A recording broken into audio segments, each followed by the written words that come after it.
Hi friends, welcome back to my YouTube channel. ಎಲ್ಲರೂ ಹೇಗಿದ್ದೀರಾ? ಚೆನ್ನಾಗಿದ್ದೀರಾ ಅಂತ ಭಾವಿಸ್ತೀನಿ.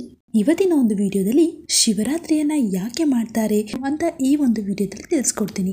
ಹಾಗೆಯೇ ಶಿವರಾತ್ರಿಯ ಕತೆ ಕೇಳಿದರೆ ಜನ್ಮಾಂತರ ಪಾಪಗಳು ನಿವಾರಣೆ ಆಗುತ್ತಂತೆ. ಶಿವ ಮೈ ತುಂಬ ಚಿತ್ತ ಬಸವವನ್ನು ಲೇಪಿಸಿಕೊಂಡವನು, ವಿಷವನ್ನು ಉಂಡವನು, ನಂದಿ ವಾಹನ, ಕಪಾಲಧಾರಿ, ಸ್ಮಶಾನವಾಸಿ. ಆದರೂ ಅವನು ಜಗತ್ತಿನ ತಂದೆ ಎನಿಸಿಕೊಂಡ ಜಗದೀಶ್ವರ. ಎಲ್ಲ ಹಬ್ಬಗಳಲ್ಲಿಯೂ ನಾವು ದೇವರಿಗೆ ಹಗಲು ಪೂಜೆಯನ್ನು ಮಾಡ್ತೇವೆ. ಆದರೆ ಶಿವನಿಗೆ ಈ ಹಬ್ಬ ಮಾತ್ರ ರಾತ್ರಿ ಹೊತ್ತಿನ ಪೂಜೆ, ಭಜನೆ, ಆರಾಧನೆಯನ್ನು ಮಾಡುತ್ತೇವೆ. ರಾತ್ರಿ ಎಂದರೆ ಕತ್ತಲು, ಕತ್ತಲು ಎಂದರೆ ಅಜ್ಞಾನ.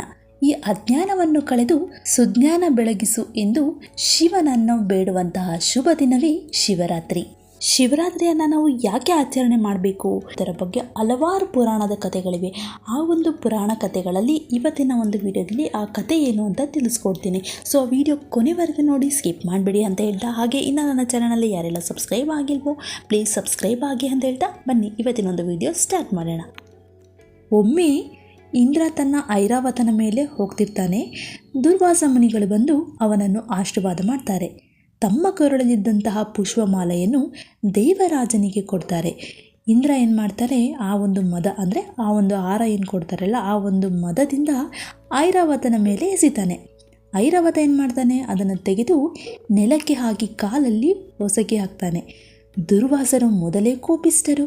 ಅವರು ನೋಡಿ ದೇವತೆಗಳಿಗೆ ಮತ್ತು ಅವರ ರಾಜನಾದಂತಹ ಇಂದ್ರನಿಗೆ ಮದ ಬಂದಿದೆ ಎಂದು ರೋಷದಿಂದ ಏನು ಮಾಡ್ತಾರೆ, ಹೇಳ್ತಾರೆ, ನಿನ್ನ ಐಶ್ವರ್ಯ ನಾಶವಾಗಲಿ ಎಂದು ಇಂದ್ರನಿಗೆ ಶಪಿಸುತ್ತಾರೆ. ಆ ಒಂದು ಶಾಪಗ್ರಸ್ತರಾದಂತಹ ಇಂದ್ರ ಮತ್ತು ದೇವತೆಗಳ ವರ್ಚಸ್ಸು ಕಳೆದು ಹೋಗಿ ದೇವತೆಗಳ ಪರಿಸ್ಥಿತಿ ಶೋಚನೀಯವಾಯಿತು. ಯಜ್ಞ ಯಾಗಗಳು ನಿಂತವು. ಅವರಿಗೆ ಎಲ್ಲೆಲ್ಲೂ ಸೋಲಾಯಿತು. ಅಸುರರ ಬಳಿ ಸೂರರ ಸಮಸ್ತ ಐಶ್ವರ್ಯವು ಸೇರಿಕೊಂಡಿತು. ಎಲ್ಲ ದೇವತೆಗಳು ಬ್ರಹ್ಮದೇವರ ಅಪ್ಪಣೆಯಂತೆ ಶ್ರೀಹರಿಯನ್ನು ಕಾಣಲು ಹೋಗ್ತಾರೆ. ವಿಷ್ಣುವಿನ ಸಲಹೆಯಂತೆ ದೇವತೆಗಳು ಮತ್ತು ಅಸುರರು ಒಟ್ಟಾಗಿ ಕ್ಷೀರಸಾಗರವನ್ನು ಮಂದಿಸಿ ಅಮೃತವನ್ನು ಪಡೆಯಲು ನಿರ್ಧರಿಸ್ತಾರೆ. ಈ ಒಂದು ಅಮೃತವು ಅವರಿಗೆ ಅಮರತ್ವವನ್ನು ನೀಡುವಂತಹ ಸಾಮರ್ಥ್ಯವನ್ನು ಹೊಂದಿತ್ತು. ಆದ್ದರಿಂದ ದುರ್ವಾಸ ಮುನಿಗಳ ಶಾಪವು ಸಮುದ್ರ ಮಂಥನಕ್ಕೆ ಕಾರಣವಾಗುತ್ತೆ. ಮಹಾಶಿವರಾತ್ರಿ ಮತ್ತು ಶಿವನ ನೀಲಕಂಠದ ರೂಪದ ನಡುವಿನ ಸಂಬಂಧವು ಸಮುದ್ರ ಮಂಥನದ ಕಥೆಯೊಂದಿಗೆ ಜೋಡಿಸಲ್ಪಟ್ಟಿದೆ.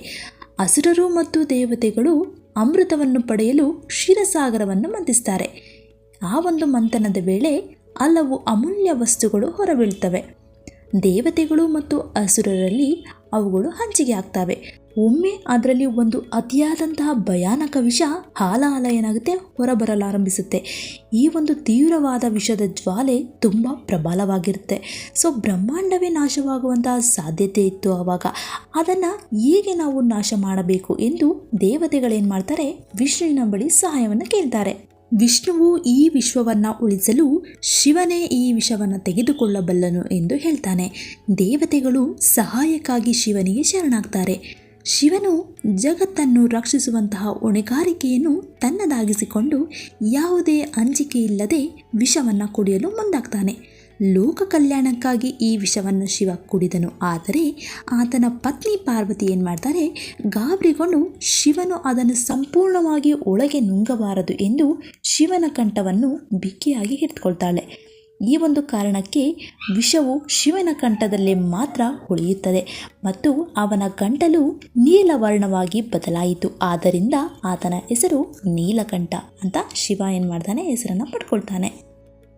ಹಾಗೆಯೇ ಶಿವ ವಿಷವನ್ನು ಕುಡಿದಾಗ ಅವನ ದೇಹ ಏನಾಗುತ್ತೆ, ತುಂಬ ಬಿಸಿಯಾಗತೊಡಗಿತ್ತು. ಚಂದ್ರನು ತಂಪಾಗಿರುವುದರಿಂದ ಶಿವ ಏನು ಮಾಡ್ತಾನೆ, ಅವನನ್ನು ತನ್ನ ತಲೆಯ ಮೇಲೆ ಇರಿಸ್ಕೊಳ್ತಾನೆ. ಇದರಿಂದ ಅವನ ದೇಹವು ಶಾಖ ಕಡಿಮೆ ಆಗುತ್ತೆ. ಉಕ್ಕಿ ಬಂದ ವಿಷವು ಭೂಮಿ, ಜಲ, ವಾಯು, ಅಗ್ನಿ ಮತ್ತು ಆಕಾಶದ ಎಲ್ಲ ತತ್ವಗಳಿಗೂ ಭೀಕರ ಪರಿಣಾಮ ಬೀರುತ್ತಿತ್ತು. ದೇವತೆಗಳು ಮತ್ತು ಅಸುರರು ಕೂಡ ಈ ವಿಷದ ಭಯದಿಂದ ನನಗಿರ್ತಾರೆ. ಯಾರೊಬ್ಬರೂ ಅದನ್ನು ನಾಶ ಮಾಡಲು ಅಥವಾ ತಾವು ಸ್ವೀಕರಿಸಲು ಸಿದ್ಧರಾಗಲಿಲ್ಲ. ಶಿವನು ತನ್ನನ್ನು ತ್ಯಾಗ ಮಾಡಿಕೊಂಡು ಜಗತ್ತನ್ನು ರಕ್ಷಿಸ್ತಾನೆ. ಇದು ನಮ್ಮ ಜೀವನದಲ್ಲಿಯೂ ತ್ಯಾಗ, ಕರ್ತವ್ಯ ಮತ್ತು ಪರೋಪಕಾರದ ಪಾಠವನ್ನು ಕಲಿಸುತ್ತದೆ. ಶಿವಶಕ್ತಿಯ ವಿವಾಹ. ಶಿವ ಮತ್ತು ಶಕ್ತಿಯ ವಿವಾಹದ ದಂತಕಥೆಯು ಮಹಾಶಿವರಾತ್ರಿಯ ಹಬ್ಬಕ್ಕೆ ಸಂಬಂಧಿಸಿದಂತಹ ಪ್ರಮುಖ ದಂತಕಥೆಗಳಲ್ಲಿ ಇದು ಸಹ ಒಂದಾಗಿದೆ. ಶಿವನು ತನ್ನ ದೈವಿಕ ಸಂಗಾತಿಯಾದಂತಹ ಶಕ್ತಿಯೊಂದಿಗೆ ಎರಡನೇ ಬಾರಿಗೆ ಹೇಗೆ ಮದುವೆಯಾದನು ಎಂಬುದನ್ನು ಈ ಕಥೆಯು ನಮಗೆ ಹೇಳುತ್ತದೆ. ಜೊತೆಗೆ ಅವರಿಬ್ಬರ ವಿವಾಹ ವಾರ್ಷಿಕೋತ್ಸವದಂತೆ ಶಿವರಾತ್ರಿ ಆಚರಣೆ ನಡೆಯುತ್ತದೆ. ನೋಡಿದ್ರಲ್ಲ ವೀಕ್ಷಕರೇ, ಇವತ್ತಿನ ಒಂದು ವಿಡಿಯೋದಲ್ಲಿ ಶಿವರಾತ್ರಿಯ ಆಚರಣೆ ಹೀಗೆ ಬಂತು, ಅದರ ಪೌರಾಣಿಕ ಕಥೆ ಏನು ಅಂತ ತಿಳ್ಕೊಂಡ್ರಲ್ವಾ.